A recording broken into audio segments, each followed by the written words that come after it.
The oldest Brunter brother was not a stupid man. He had survived Indian territory for years.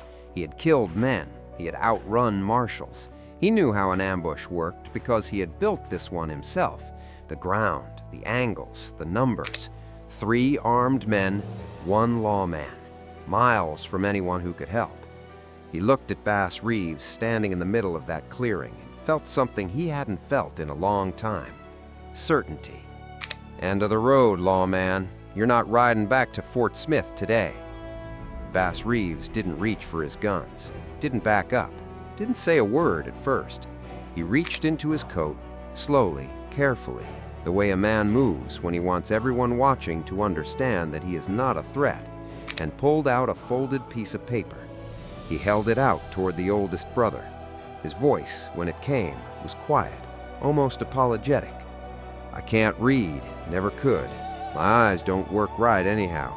It's a letter from my wife, been carrying it for weeks. Would you read it to me before this is over? Just that one thing?" The oldest Brunter brother stared at him. Then he looked at his brothers. Then, slowly, with the contemptuous generosity of a man who has already won, he reached out and took the paper. He looked down at it. That was the last decision the Brunter brothers ever made. What happened in the next 4 seconds left 2 of them dead, 1 on the ground in irons, and a piece of folded paper back in Bass Reeves' coat pocket. They had given him the only thing he needed, half a second when nobody was watching him. This is the story of the day Bass Reeves walked into a 3-on-1 ambush in the Cherokee backcountry, outnumbered, surrounded, and carrying a weapon none of the Brunter brothers ever thought to worry about: a piece of paper and the brain behind it. To understand what happened in that clearing, you need to understand the world that made it possible. Indian Territory in 1884 was approximately 70,000 square miles of federal jurisdiction with no state government, no local police, no court worthy of the name except Judge Isaac Parker's operation out of Fort Smith, Arkansas. It was the single most dangerous posting for any law enforcement officer in the United States, not arguably, statistically. By 1884, Parker's court had already lost dozens of deputies in the field, men who rode out with warrants and did not come back, men ambushed on trails, shot at river crossings, killed in the hideouts of the very men they'd gone to arrest. The mortality rate among federal marshals working Indian Territory was unlike anything in any other American jurisdiction. Outlaws understood that geography with perfect clarity. Indian Territory was a sanctuary. You crossed that line, you vanished. The territory was too big, the marshals too few, the terrain too unforgiving for any law enforcement to reliably follow. Men who had committed crimes across every state in the Union flooded in because they understood that Indian Territory meant probable safety. Probable, not certain, because there was one man operating in that territory who had a different relationship with probability than anyone else carrying a federal badge. Bass Reeves had been commissioned in 1875 by Judge Isaac Parker himself, one of the first black men west of the Mississippi River ever to hold federal law enforcement authority. He was born enslaved in Arkansas in 1838. He could not read. He had never been taught. The system that enslaved him had made sure of that, the way it made sure of everything, deliberately, structurally, with the full weight of law behind it. What Bass did with the warrants he couldn't read is one of the most remarkable details in the entire history of American law enforcement. A judge or court official would read each warrant aloud. Bass would listen once, and then he would remember. Not approximately, not roughly, but with a precision that left lawyers unable to challenge his testimony in court. Every name, every charge, every physical description. He organized them in his coat by touch, by position, by a system of marks and folds that only he understood. 3,000 arrests, not one successfully challenged on procedural grounds because Bass Reeves misremembered a warrant. The man could not read a single word. He forgot nothing.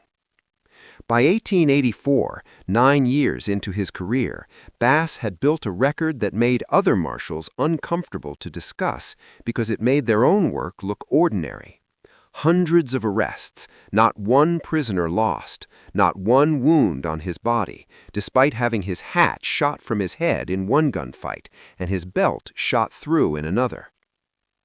His methods were unlike any other marshal in the territory. He used disguises, farmer's clothes, preacher's robes, worn-out drifter costumes to get close to men who would have killed him on sight. He used patience as a weapon, sometimes waiting days for a single moment of inattention. And he used the one advantage that nobody who looked at Bass Reeves ever seemed to account for. He was, in a country that had enslaved him and denied him education and told him at every turn what he could not do and could not be, smarter than everyone who underestimated him. Which, in Indian Territory in 1884, was most people. The Brunter brothers were about to learn this. The Brunter brothers were not amateurs. This matters. This is the part of the story that separates what happened in that Cherokee clearing from a simple gunfight. Because the measure of any victory is the quality of what was defeated, and the Brunters were not small men. 3 brothers operating in the Cherokee backcountry. Killers, documented. Men who had spent years learning the territory's trails and hiding places, who understood its rhythms, who had built a network of contacts that could shelter them, warn them, and move them when law enforcement came close. They had outrun marshals before. They had made violence before. And they had, over time, developed the specific confidence of men who understand that the system pursuing them is structurally disadvantaged. Too few men, too much territory, too many places to hide. But they also had a specific pressing problem. Bass Reeves had their warrants. In Indian Territory in 1884, that meant something different from any other marshal having your warrant. Other marshals you could wait out. Sooner or later, they'd reassign the case, turn back, find a safer target. Bass Reeves was not built that way. Bass Reeves was the warrant that did not expire, the pursuit that did not redirect, the man who appeared, wearing different clothes, speaking different dialects, arriving from angles nobody had anticipated, and did not leave until the job was done. The Brunters had concluded that the solution to this problem was permanent and required their direct participation. They planned the ambush with care, chose the ground, a clearing in the Cherokee backcountry they knew well, that gave them control of the sight lines and put a man in the center with nowhere to run and no cover to reach. Left a trail deliberately, not accidentally, but as an invitation, designed to bring Bass to exactly this location on their terms. 3 armed, experienced killers, 1 federal marshal, miles from any backup. From the outside, it looked like a flawless trap. Bass Reeves rode toward it and started thinking about the paper in his coat. Bass knew it was an ambush before he entered that clearing. The trail the Brunters had left was too deliberate. Men who knew that country as well as the Brunters didn't leave tracks that easy to follow, not by accident. Every detail Bass read from that trail, the spacing of the hoofprints, the unnecessary crossing through open ground where a careful man would have stuck to tree cover, pointed at the same conclusion. They wanted him here. They had arranged this.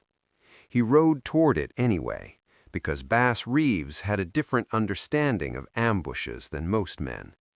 An ambush is built on one assumption, that the man walking into it doesn't know he's walking into it. Remove that assumption, and the ambush becomes something else. It becomes a meeting. And in a meeting, the man who has thought longest about what's going to happen in the next 30 seconds has the advantage. Bass had been thinking about it for miles. He reached into his coat as he rode. His fingers found the piece of paper, a warrant, as it happened, one whose name he'd already committed to memory weeks ago. To the touch, it felt like any letter, folded twice, slightly worn at the creases, the kind of thing a man might carry close for a long time. He thought about the Brunters, about what they expected to see when he rode in. A lawman who didn't know he was surrounded, a man whose options were narrowing by the second, a man who, when he understood the situation, would be afraid. Bass thought about fear, about how it looked from the outside, about the specific body language of a man who has run out of moves and knows it. He had seen that look on men he'd arrested. He had studied it the way a craftsman studies his tools. He knew how to wear it. And he thought about the paper, about the one thing he could not do with it that every literate man in Indian Territory could do without thinking. He could not read it, had never been able to. The system that owned him for the first 25 years of his life had made sure of that. But what he could not do, the oldest Brunter brother could. Bass rode into the clearing. The brothers stepped out the moment Bass entered the clearing. 3 men, guns up, positioned exactly the way Bass had expected them to be positioned, one at each angle, cutting off any retreat, controlling the center ground where Bass now sat on his horse.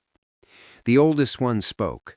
His voice had the specific satisfaction of a man whose plan has executed exactly the way he designed it.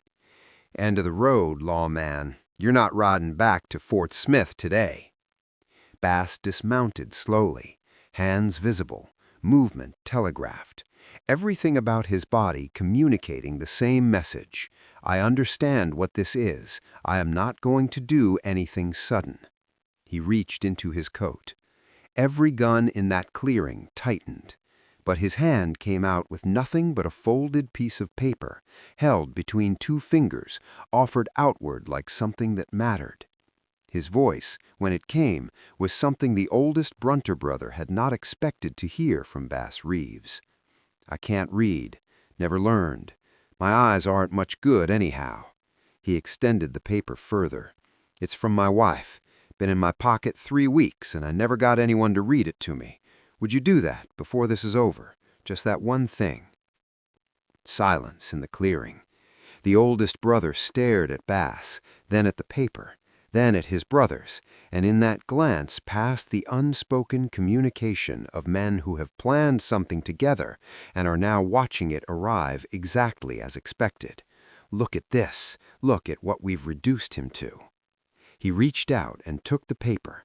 He looked down at it. In that moment, in the precise half-second when the oldest Brunter brother's eyes dropped from Bass Reeves to the paper in his hand, every calculation in that clearing changed. Because the oldest brother was not just looking away from Bass, he was pulling focus. The way a fire draws eyes in a dark room, the paper pulled the attention of every man in that clearing toward it. The second brother, who had been watching Bass with professional alertness, glanced toward his older brother's hands the way people glance at things that are being looked at. The youngest, positioned to Bass's left, tracked the same motion. Every set of eyes in that clearing was somewhere other than Bass Reeves. For less than a second, Bass drew.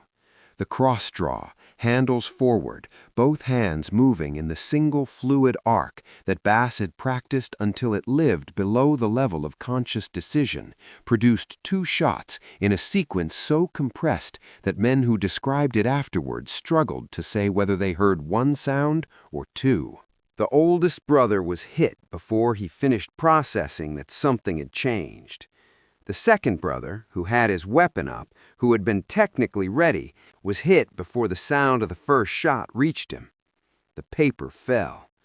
In the space where 2 men had been standing, there was now silence and settling dust and the specific stillness that follows violence that has happened too fast for the mind to record cleanly. The youngest brother was still alive. He was to Bass's left, where he'd been positioned since the beginning. His gun was in his hand. His finger was near the trigger. All the mechanical requirements for shooting were present. But his brain had just watched two things happen in less than a second that did not fit inside any experience he had of how gunfights worked. His older brothers, men he had ridden with, men he had watched face danger for years, were on the ground. The man they had surrounded, the man who had been asking for a mercy reading, was standing still and unhurt and looking directly at him. The youngest brother's gun came up a fraction. His hand was shaking. Bass walked toward him, not quickly, not with aggression, with the same unhurried, deliberate calm he'd shown since he rode into the clearing. 1 step, 2 steps, 3. The youngest brother's mind was locked, overloaded by the speed and finality of what had just happened, unable to translate the signal from his brain to his trigger finger fast enough to matter. He was frozen in the gap between intention and action. Bass closed that gap before the youngest brother could cross it.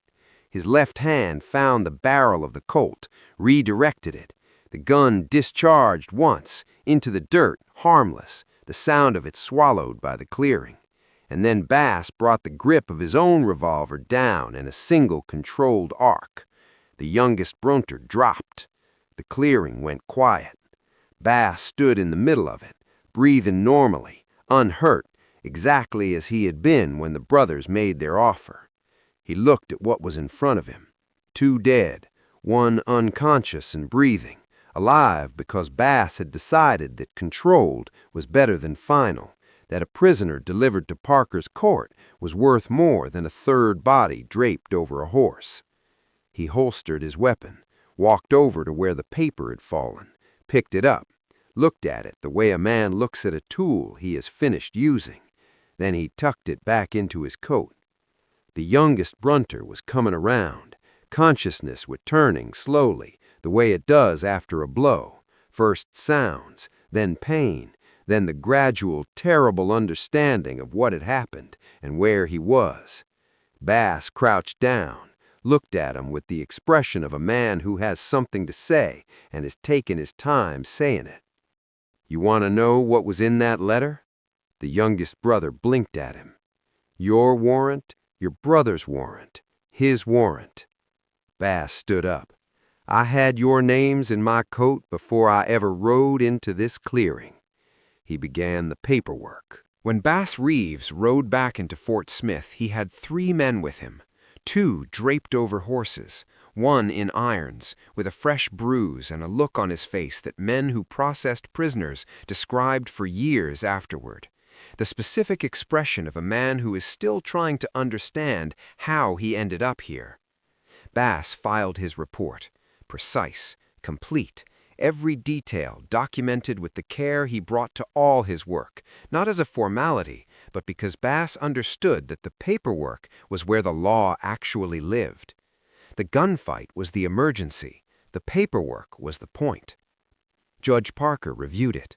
Parker, who had seen more frontier violence pass through his courtroom than almost any jurist in American history, read the account of a 3-on-1 ambush resolved in under 4 seconds and found it entirely consistent with what he knew about Bass Reeves. The case was closed. But the story didn't close. It moved. Word traveled through Indian Territory the way all Bass Reeves' stories traveled, fast, specific, with a detail that lodged itself in the mind and wouldn't come out. And the detail this time wasn't the speed of the draw or the survival against 3-to-1 odds. It was the paper. The story that spread through every outlaw camp and trading post and border saloon went like this. Bass Reeves couldn't read. Everyone knew that. It was one of the facts about him that the men who wanted to dismiss him had held on to, evidence, they thought, of limitation, of a ceiling on what he could be. A man who couldn't read couldn't be that dangerous, couldn't be that smart. And then came the story of the Brunter clearing, where Bass Reeves had taken the thing they used to dismiss him, the illiteracy, the inability to read a simple letter, and turned it into the most effective weapon he used that day. He had asked the oldest Brunter brother to read it for him, made it sound like a dying man's last request, and the oldest brother, in the absolute certainty of a man who has already won, had reached out and taken the paper and looked down at it. That was the last decision he ever made. After the Brunter story spread, something shifted in the way Indian Territory talked about Bass Reeves.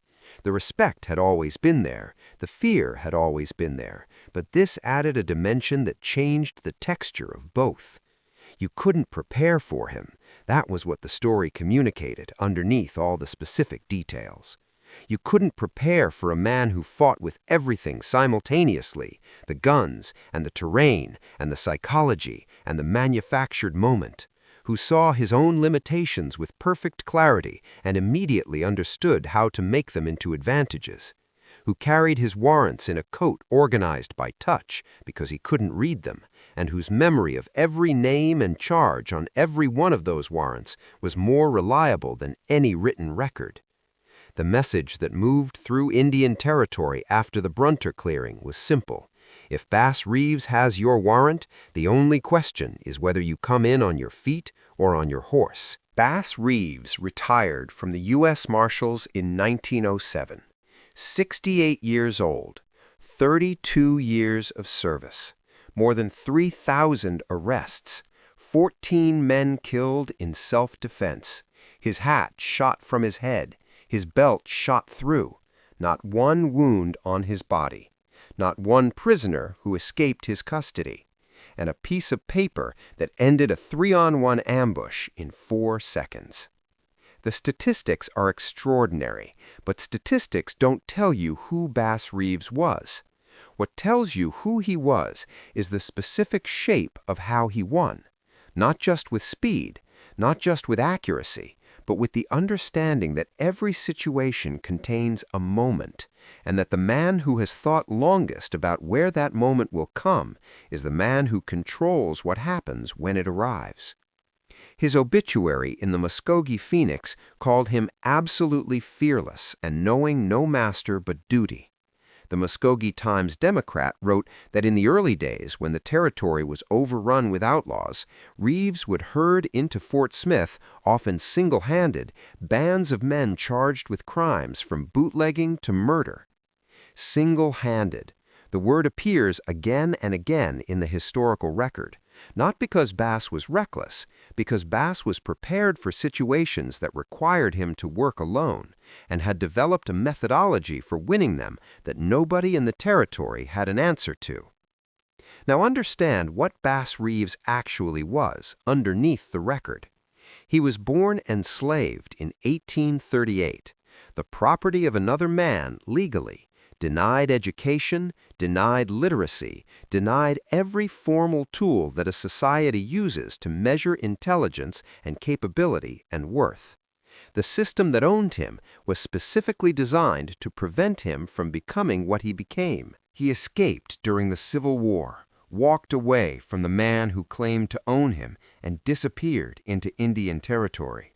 Spent years among the Cherokee, Creek, and Seminole nations, learning their languages, learning the terrain, learning the tracking skills and the patience and the deep knowledge of human nature that would define his career.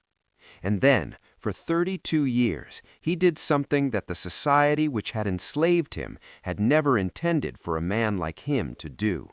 He proved it wrong, completely, undeniably, with a record so staggering that even in an era that did not want to acknowledge what he was, the acknowledgement was impossible to avoid. He could not read the warrants in his coat. He forgot nothing. He carried paper he couldn't read into an ambush. He turned it into the weapon that ended the ambush. The Brunter brothers thought they had a man who was limited. They had a man who had spent a lifetime turning every limitation into an advantage, and who was, in the moment they underestimated him, thinking 3 moves ahead of their best preparation.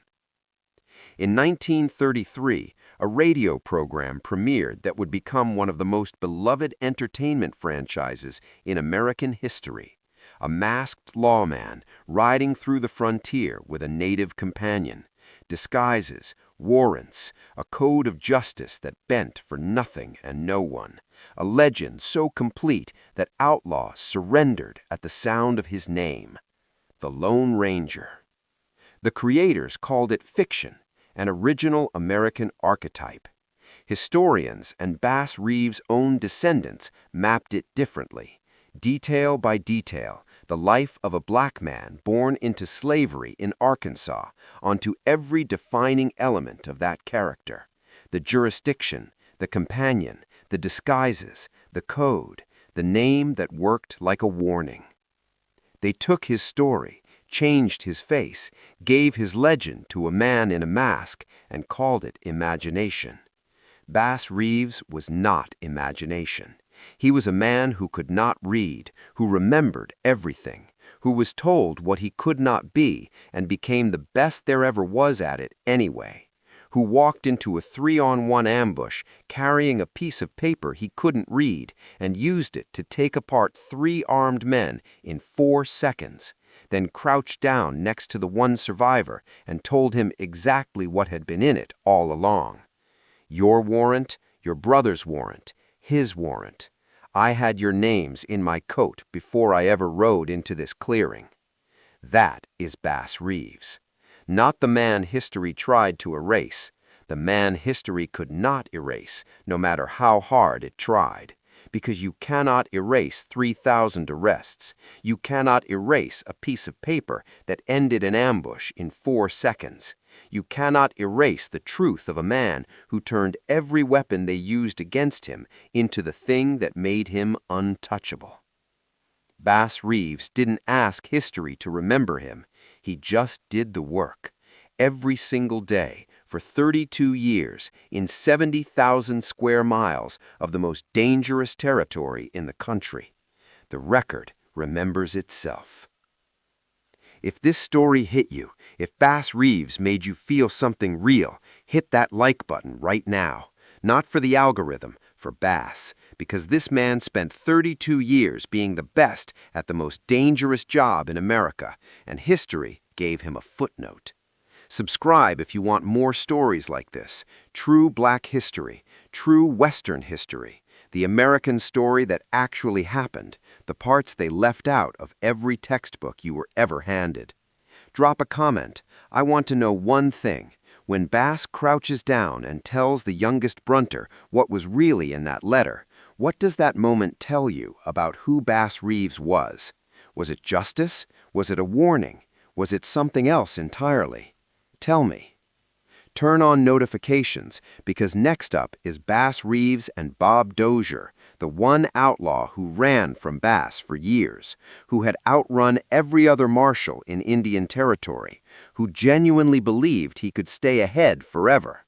What happened when Bass finally cornered him in the Cherokee Hills is unlike anything else in the history of the American West. The legend continues. Stay with us.